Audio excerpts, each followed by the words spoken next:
Good morning, friends. Today's lecture we will discuss elimination reaction, that means the dehydrohalogenation. D that means the removal. Remove म्हणजे काढून टाकणे. Hydro and हॅलोजनेशन, halogen आणि hydrogen हे remove करतोय आपण तिथं. थोडक्यात आपल्याला डिहायड्रोहॅलोजनेशन असं त्याला म्हटलं जातं. मग काय आहे डिहायड्रोहॅलोजनेशन? तर मग याच्यामध्ये जर बघितलं किंवा इलिमिनेशन रिॲक्शनमध्ये बघितलं तर अल्किल हॅलाइड्स जर बघितलं आपण, अल्किल हॅलाइड्स RX, त्याच्यामध्ये एक बीटा हायड्रोजन तिथं आपल्याला दिसून येतो. अल्कोहोलिक सोल्युशन घ्यायचं, केवायचं, पोटॅशियम हायड्रॉक्साईडचं, तापवायचं. मग याच्यामध्ये ह्या रिॲक्शनमध्ये होतं काय, तर इलिमिनेशन होतं. Eliminate of hydrogen from beta carbon and halogen from alpha carbon to resulting the formation of new structure called as the alkyne. मग बघा, अल्किल हॅलाइड्सचा जो 2 कार्बन असतात किंवा 3 असतात, काय असतील ते कार्बन, त्याच्यामधला आपल्याला अल्फा कार्बनचा हॅलोजन काढायचा आहे आणि बीटा कार्बनचा हायड्रोजन काढायचा आहे. आणि हे रिमूव्ह केल्यानंतर जो तयार होणारा प्रोडक्ट असतो तो अल्किन असतो. मग आता आपण एक्झाम्पल बघूया. तर मग खाली जर बघितलं आपण रिॲक्शन बघूया. इथं एक रिॲक्शन दिली आपल्याला तिथं. तर बघा, मग इथं अल्किल हॅलाइड्स घेतलं आहे बघा, RX घेतलं आहे. वरती H दिसतोय, बीटा हायड्रोजनला H जोडलेला दिसतोय आणि अल्फा हायड्रोजनला X जोडलेला दिसतोय. मग मी सांगितलं आहे काय आपला, removal of X that is halogen from alpha carbon atom and beta carbon atom and there H. And B is nothing but it is a nucleophile which attack on the carbon center in presence of alcoholic KOH, in presence of heating. So formation of product alkene, there is an unsaturated product alkene, and the nucleophile H and X are removed here. इथं जर बघितलं तर याच्यामध्ये hydrogen and halogen हे दोन जे आहेत molecules, ते काय केले तर रिमूव्ह केले जातात ह्या. म्हणून या रिॲक्शनला डिहायड्रो हॅलोजनेशन रिॲक्शन असंही म्हटलं जातं किंवा इलिमिनेशन म्हटलं जातं. आता इलिमिनेशन म्हणजे काढून टाकणे. आता मग इथं दिसतोय आपल्याला बीटा कार्बन आहे. बीटा कार्बनचा काय काढलाय आपण, हायड्रोजन काढलाय. आणि अल्फा कार्बनचा काय काढलाय, X काढलाय. मग हे काढल्यानंतर तो तयार होणारा प्रोडक्ट असतो, तो प्रॉडक्ट इथं आपल्याला दिसून येतोय अल्किन्स. हे झालं एकच बीटा कार्बन असल्यामुळं त्याचा काय केलाय आपण, एक अल्फाचा हॅलोजन आणि बीटाचा हायड्रोजन, एकच बीटा असल्यामुळे एकच हायड्रोजन रिमूव्ह केला.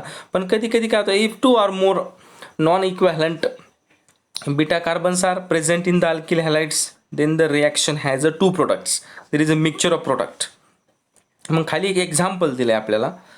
याच्यामध्ये काय आहे, जर 2 बीटा कार्बन असतील मग त्याला काय करायचं, बीटा 1 म्हणायचं आहे आणि बीटा 2 म्हणायचं आहे.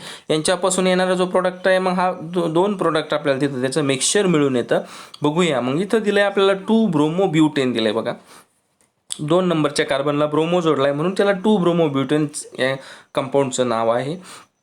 मग याच्यामध्ये बघा, लेफ्ट साईडला दिसतोय तुम्हाला बीटा 1 कार्बन आणि राईट साईडला काय दिसतोय, बीटा 2 कार्बन. मग इथं बघूया आपण, अल्कोहोलिक KOH घेतलंय, हिटिंग दिली. मग आता सुरुवातीला बघूया, बीटा 2 हायड्रोजन काढूया आपण, म्हणजे राईट साईडचा. मग बीटा 2 ह्या हायड्रोजन काढल्यानंतर आपल्याला ब्यूट 1 इन हा प्रोडक्ट मिळतोय. आणि बीटा 1 ज्यावेळेस आपण राईट साईडला बघूया, लॉस ऑफ बीटा 1 हायड्रोजन ज्यावेळेस काढतो त्यावेळेस ब्यूट 2 इन प्रोडक्ट मिळतोय. आणि इकडे कोणता, ब्यूट 1 इन. हे प्रोडक्टचे दोन्ही मिक्सचर आपल्याला तिथं मिळून येतात. म्हणजे ज्यावेळेस बीटा 1 आणि बीटा 2 असे मोर बीटा कार्बन असतील त्यावेळेस ते प्रोडक्ट कसे असतात, मिक्सचर असतात. पुढे जाऊया आपण. मग याच्यामध्ये एक सेडझिप रूल सांगितला. आता रूल्स काय, हा रशियन केमिस्ट होता सेडझिप नावाचा. त्यांनी सांगितलं, in a dehydrohalogenation reaction the prefer product is that of alkyne.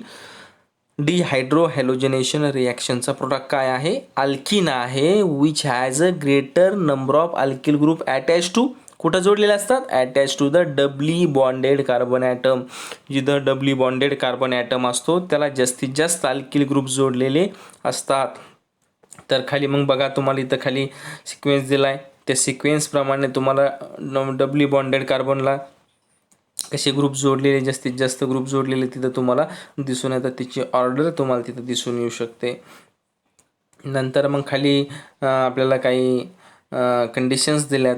काही फॅक्टर्स दिलेत की जे इलिमिनेशन रिॲक्शनवरती काय करतात, परंतु त्याच्यामध्ये नेचर ऑफ अल्किल हॅलाइड्स असेल, strength of size of nucleophile असेल, रिॲक्शन कंडिशन्स असतील, तुम्ही ते बघू शकता, टेम्परेचर असेल, पोलार सॉल्वंट असेल, त्यानुसार त्या कंडिशन फेवरेबल असतात.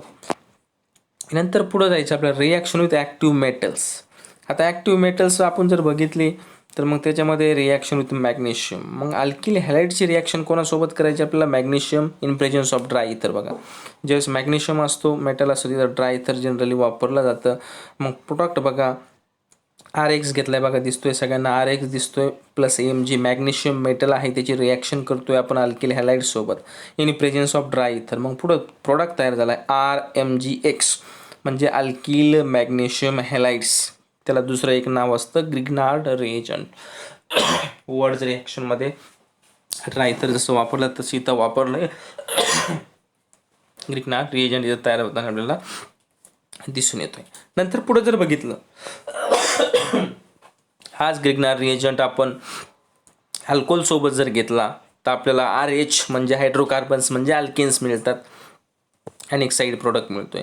पुन्हा हेच अल्किल मॅग्नेशियम हॅलाइड्स म्हणजे ग्रिग्नार्ड रिएजंट अमोनिया सोबत जर घेतला तिथं सुद्धा आपल्याला हायड्रोकार्बन्स म्हणजे अल्केन्स मिळतात आणि प्रोडक्ट मिळतो आपल्याला एक बाय प्रोडक्ट. ओके, नंतर पुढं जायचं आहे आपल्याला. जो ग्रिग्नार्ड रिएजंट जो आहे त्या सायंटिस्टचं नाव आहे Victor Grignard. He receive the Nobel prize in 1912, कारण की त्यांनी शोध लावला तर ऑर्गॅनो मॅग्नेशियम कंपाऊंड म्हणजे ग्रिग्नार्ड रिएजंटचा शोध लावला, म्हणून त्याला नोबेल प्राइज तिथं दिलं गेलं. नंतर पुढं जायचं आहे आपल्याला वर्ड्स रिॲक्शन. आता वर्ड्स रिॲक्शन अतिशय पॉप्युलर आणि फेमस नेम रिॲक्शन आहे. इयत्ता 11वीला आपण तिथं बघितलेली आहे. याच्यामध्ये बघा अल्किल हॅलाइड्स घेतला in presence of sodium metal. Sodium metal सोबत घेतली, ड्राय इथर वापरलंय, तयार झालाय RR म्हणजे अल्केन्स तयार झालाय तिथं. आणि ट्वाईस NaX म्हणजे सोडियम हॅलाइड्स हा प्रॉडक्ट बाहेर पडतो. त्याचं एक्झाम्पल दिले पर्टिक्युलर. मग तिथं घेतलंय बघा ethyl bromide C2H5Br in presence of twice Na in presence of dry इथर. मग आपल्याला प्रोडक्ट मिळाला आहे काय, ब्युटेन. काय मिळालं आहे, ब्युटेन प्लस ट्वाईस NaBr जे सोडियम ब्रोमाइड आपल्याला हा प्रॉडक्ट मिळतोय. मग कधी कधी काय होतं, हे झाले आपले symmetrical alkenes. Okay, sometimes there is a mixture of two different alkyl halides are use, so there are different possible products are form. मग इथं बघा मिथिल ब्रोमाइड घेतलं आहे आणि इथिल ब्रोमाइड घेतलं आहे. ओके, दिसतंय तुम्हाला in presence of sodium and dry इथर असो. मग इथं दोन्ही अल्किल हॅलाइड्स वेगळे आहेत, अनसिमेट्रिकल आहेत. त्याच्यामुळे पहिला प्रॉडक्ट मिळतोय इथेन, दुसरा मिळतोय प्रोपेन आणि चौथा मिळतोय कोणता, butane. It is a possible products. लक्षात येते का तुमच्या, जर दोन अल्किल हॅलाइड्स वेगवेगळे असतील तर पॉसिबल प्रॉडक्ट आपल्याला तिथं दिसून येतात. नंतर पुढे जायचं आहे आपल्याला, reaction of halo arenes with metals. मग आता काय करायचं, हॅलो आरिन्स घेतलं आपण, आता हॅलो अल्केनचे बघितलं, आता हॅलो आरिन्सचे रिॲक्शन बघूया. मग त्याच्यामध्ये पहिली रिॲक्शन आहे वर्ड्स फिटिंग रिॲक्शन. मग इथं दिसतोय आपल्याला ब्रोमो बेन्झिन घेतलंय, बेन्झिन रिंगला ब्रोमो अटॅच आहे म्हणजे bromo benzene in presence of methyl bromide and also sodium metal in presence of dry इथर. मिळतंय काय, टोल्यून, किंवा त्याला दुसऱ्या भाषेमध्ये मिथिल बेन्झिन असंही म्हटलं जातं. दुसरं नाव काय आहे त्याचं, मिथिल बेन्झिन. आणि पुन्हा NaBr सोडियम ब्रोमाइड हा प्रॉडक्ट बाहेर पडलाय. नंतर पुढं बघायचं आपल्याला फेटिंग रिॲक्शनमध्ये दिसतंय आपल्याला क्लोरोबेन्झिन घेतलं आहे. बघा बेन्झिन रिंगला क्लोरो जोडला आहे, क्लोरोबेन्झिन. वर बेन्झिन रिंगला ब्रोमो जोडला होता म्हणून ब्रोमोबेन्झिन.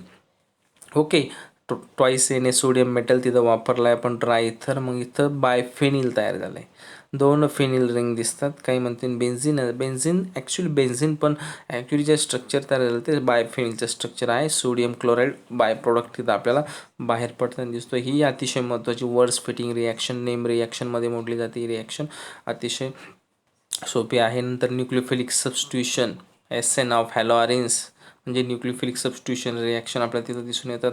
इथं खाली तुम्हाला electrons resonance effect SP2 hybrid स्टेटवर दिसतं आहे. इलेक्ट्रॉन डिलोकलायझेशन कसं होतं आहे, रिझोनन्स कसा होतो आहे ते तुम्हाला इथं बघायला मिळेल. तुम्ही ते इथं बघू शकता.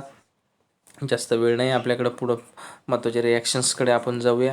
नंतर आपल्याला न्यूक्लियोफिलिक सबस्टिट्यूशन आपल्याकडं जायचं आहे, तिथं बघूया मग काय दिसतंय आपल्याला. तर पहिली रिॲक्शन दिसते आपल्याला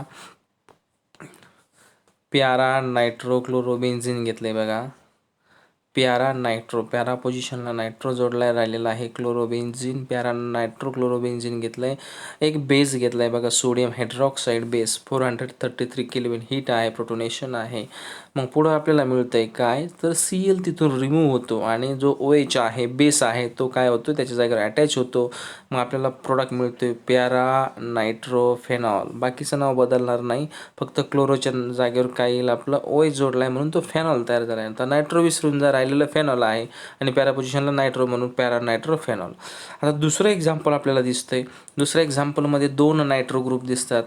1 नंबरला क्लोरो आहे, 2 नंबरला नायट्रो, 3 नंबरला रिमूव्ह आहे पोझिशन आणि खाली 4 नंबरला नायट्रो, म्हणून याचं नाव आलं आहे 2,4. How many times, 2 times. So dinitrochlorobenzene. तिथं सोडियम कार्बोनेट आणि 403 केल्विनला रिॲक्शन कॅरी आउट होते. पुढंसुद्धा आपण काय करू शकतो, क्लोरो तिथून रिमूव्ह करू शकतो आणि तिथं OH जोडला आहे म्हणून त्याचं नाव आलं आहे 2,4 डाय नायट्रोफेनॉल. ओके. नंतर पुढं आपल्याला जायचं आहे, तिसरी रिॲक्शन त्याच पद्धतीनं आहे बघा. 2 नंबर, 4 नंबर आणि 6 नंबरला 2,4,6 या पोझिशनला नायट्रो ग्रुप जोडला आहे म्हणून 2,4,6 ट्राय नायट्रो क्लोरोबेन्झिन घेतलं आहे. वॉर्म पोझिशनला रिॲक्शन होते कंडिशनला H2O वापरला आहे आणि मग क्लोरो निघून जातो आणि तिथं OH जोडला जातो. मग स्ट्रक्चरचं नाव येतं 2,4,6 ट्राय नायट्रोफेनॉल बघा. मग खाली त्यांनी आपल्याला तिथं एक कॅनिवटेलमध्ये रिॲक्शन आहे ती बघू शकता. क्लोरोबेन्झिनपासून फेनॉल तयार केलेली रिॲक्शन मला असं वाटतं आहे ते अल्कोहोल फेनॉल्स आणि इथर्समध्ये आपण ती बघितलेलं आहे. इथं खाली काही न्यूक्लियोफिलिक सबस्टिट्यूशन रिॲक्शनचे एक्झाम्पल तुम्हाला तिथं दिलेले आहेत. नंतर आपल्याला पुढच्या पार्टकडे जायचं आहे. आजचा पार्ट आपण इथंच थांबूया. राहिलेला पोर्शन आपण काय करूया, पुढच्या तासाला बघूया. ठीक आहे. थँक्यू.